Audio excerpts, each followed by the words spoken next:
Assalamu alaikum and welcome to Punjab Physics channel. Hope so you will be fine dear student. Today our topic of discussion is energy stored in a capacitor. यानी capacitor जो energy store करता है उसको आपने mathematically calculate करना है, ठीक है। और ये टॉपिक भी हमारा सेकेंड ईयर फिजिक्स का जो चैप्टर फर्स्ट है इलेक्ट्रोस्टैटिक्स, उसी का ही सेकंड लास्ट टॉपिक है, ठीक है। तो मैथमेटिकल काम करना है बेसिकली। तो अब आपने एनर्जी किस तरह से कैलकुलेट करनी है। लेट से आपने कोई भी पैरेलल प्लेट कैपेसिटर जो है उसको कंसीडर करना है, ठीक है। और उसको आपने फर्ज करना है कि जब वो चार्ज हो रहा होता है तो एक बैटरी उसके साथ कनेक्ट की जाती है, यानी बैटरी की मदद से कैपेसिटर को चार्ज किया जाता है। और कैपेसिटर प्लेट्स के दरमियान एक मीडियम भी यानी मौजूद है, ठीक है। तो जिस वक्त आप एक बैटरी कनेक्ट करते हो किसी कैपेसिटर के साथ, तो स्टार्ट पे दोनों प्लेट्स के दरमियान जो पोटेंशियल डिफरेंस होता है वो कितना होता है, वो जीरो होता है, ठीक है। आहिस्ता आहिस्ता जब जैसे जैसे बैटरी प्लेट्स को चार्ज करती जाती है तो दोनों प्लेट्स के दरमियान जो पोटेंशियल डिफरेंस की वैल्यू है वो इंक्रीज होते होते V तक पहुंच जाती है, ठीक है।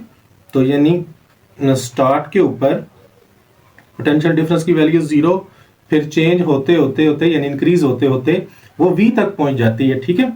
तो अब आपने जो पोटेंशियल डिफरेंस की वैल्यू है जरा वो आप V नहीं लेंगे, आप एक एवरेज वैल्यू लेंगे। और एवरेज वैल्यू किस तरह से आपने लेनी है, यानी आप इनिशियल और फाइनल वैल्यूज को ऐड करके 2 से डिवाइड करेंगे तो पोटेंशियल डिफरेंस की वैल्यू आपके पास एवरेज वैल्यू आ जाएगी, ठीक है। अब इस पोटेंशियल डिफरेंस की वैल्यू से आपने फर्दर एनर्जी किस तरह से कैलकुलेट करनी है, तो आप देखिए बोर्ड के ऊपर।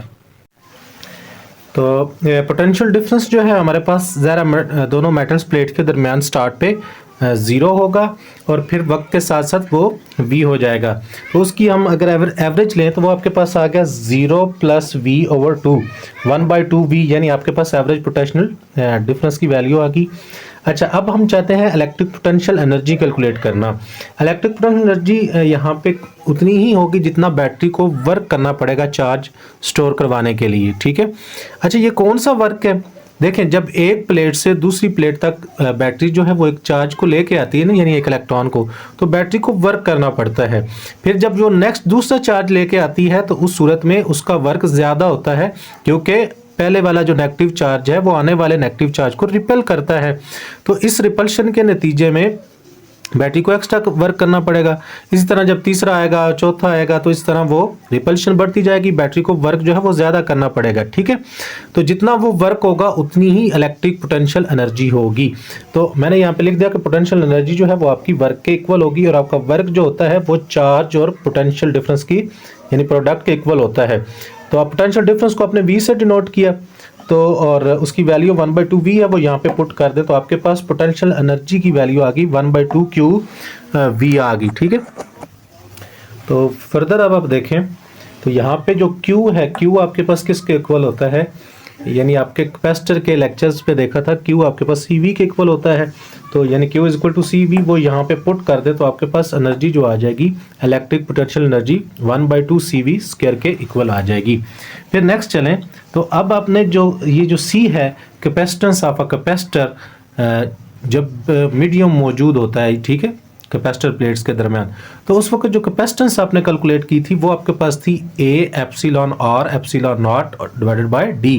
ठीक है। यानी वो C की वो वैल्यू जो है वो आपने यहाँ पे पुट करनी है, और आपके पास जो V है उसकी वैल्यू होती है ED, जो आपने पोटेंशियल ग्रेडियंट का फार्मूला पढ़ा था उसके अकॉर्डिंग, ठीक है।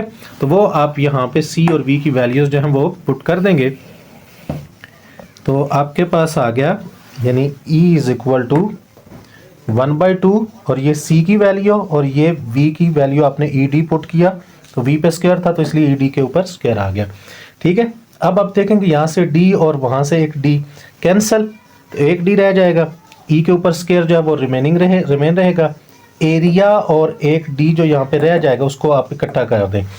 अब एरिया जो होता है उसमें हम कहते हैं नॉर्मली कि 2 साइड्स की मल्टीप्लिकेशन होती है, यानी लेंथ और विड्थ।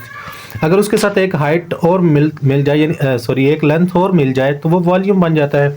तो D बेसिकली एक लेंथ ही तो है, तो ये 3 लेंथों की प्रोडक्ट बन जाती है, इसको आप वॉल्यूम कह सकते हैं। तो एनर्जी डेंसिटी अगर आपने कैलकुलेट करनी हो तो एनर्जी डेंसिटी होती है आपके पास एनर्जी पर यूनिट वॉल्यूम तो एनर्जी की ये वैल्यू आप यहाँ पे पुट करें और वॉल्यूम से डिवाइड करें। तो वॉल्यूम को मैंने अब यहाँ पे AD ही लिखा है, ठीक है। तो AD से कैंसिल हो जाएगा और आपके पास जो इलेक्ट्रिक पोटेंशियल एनर्जी है, सॉरी एनर्जी डेंसिटी है, वो आपके पास 1/2 epsilon r epsilon not e square, यानी ये वैल्यू आपके पास आ जाएगी। ठीक, आपको एनर्जी जो है वो किस तरह से मैंने कैलकुलेट की एनर्जी डेंसिटी तक, ठीक है। तो वो आपको समझ आ गई होगी कि आपने एनर्जी जो है in the form of electric field जो है वो कैलकुलेट की थी, ठीक है। और जब मैंने कैपेसिटर पढ़ाना स्टार्ट किया था तो उस वक्त भी मैंने इस चीज़ को डिस्कस किया था कि कैपेसिटर जो है वो इलेक्ट्रिकल एनर्जी को in the form of electric field store करता है, और ये उसका मैथमेटिकल प्रूफ भी आपके पास आ गया, 1/2 एप्सिलॉन आर एप्सिलॉन नॉट और ई स्क्वायर। तो ई क्या है? इलेक्ट्रिक फील्ड इंटेंसिटी की वैल्यू है, ठीक है। तो energy in term of electric field intensity आ गई। तो इसी के साथ मुझे दीजिए इजाजत, लेकिन आपने चैनल को जरूर सब्सक्राइब करना है, लाइक करना है, शेयर करना है। अल्लाह हाफिज।